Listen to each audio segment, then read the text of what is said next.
This is National Native News. I'm Antonia Gonzalez. The Lumbee tribe is celebrating the passage of the National Defense Authorization Act, which includes legislation to grant the tribe federal recognition. The Senate passed the defense bill Wednesday as Lumbee citizens gathered in Pembroke, North Carolina for a watch party. Chairman John Lowry was in Washington for the vote and shared a short video message saying he's the last Lumbee chairman to go to D.C. to fight for full federal recognition. Now our children and our grandchildren, our great-grandchildren can come up here working and fighting and promoting other things for our people. The tribe has sought federal status for more than a century. The effort has faced opposition, including by the Eastern Band of Cherokee Indians in North Carolina, while President Donald Trump promised the Lumbee tribe federal recognition. This December marked the 84th anniversary of the Pearl Harbor bombing, a shocking attack that drew the U.S. into World War II and unleashed a wave of anti-Japanese hysteria. While the U.S. would join a global fight against fascism and Nazi concentration camps, it was erecting camps of its own at home, forcing tens of thousands of Japanese Americans into internment. 2 of those camps were set up on tribal lands in Arizona. In the first of a 5-part series, KJZZ's Gabriel Pietrazio examines the law that has given presidents power to imprison perceived enemies.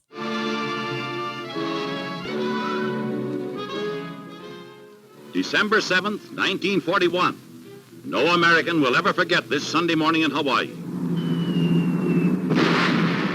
It all began with the bombing of Pearl Harbor. More than 2,400 souls were lost at the naval base on the island of Oahu. The U.S. was suddenly swept into the Pacific theater. And we're going to fight it with everything we've got. During FDR's Day of Infamy speech, he invoked the Alien Enemies Act. It's a 1798 wartime law authorizing the president to legally detain and deport anyone suspected of engaging in acts like espionage and sabotage. Not only must the shame of Japanese treachery be wiped out, but the sources of international brutality, wherever they exist, must be absolutely and finally broken. Weeks later, Roosevelt directed the Secretary of War to herd more than 120,000 people with Japanese ancestry into camps in Arizona, California, Wyoming, Colorado, Utah, Idaho, and as far east as Arkansas.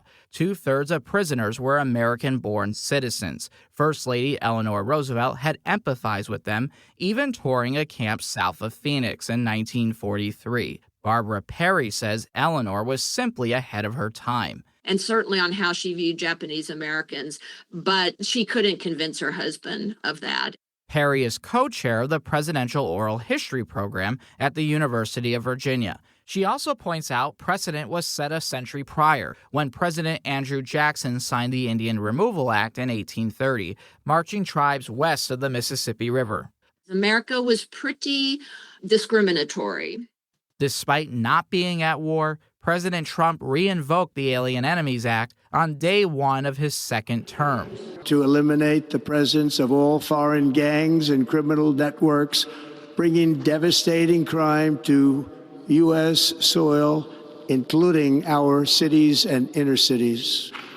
This proclamation wasn't surprising to John Woolley, co-director of the American Presidency Project at UC Santa Barbara. This is a domestic political rallying point that is very powerful with Donald Trump's base. I'm Gabriel Pietrazio. And I'm Antonia Gonzalez.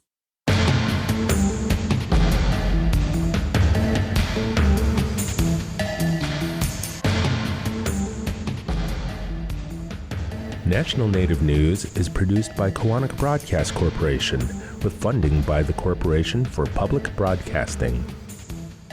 Support by AARP, whose Family Caregiver Resource Guide is available to caregivers by calling 877-333-5885 or at aarp.org/caregiver resources. Support from Clarkson Potter, publisher of Turtle Island, Foods and Traditions of the Indigenous Peoples of North America by Native American chef Sean Sherman. With ancestral and modern recipes, this cookbook showcases diverse foodways of the continent's regions.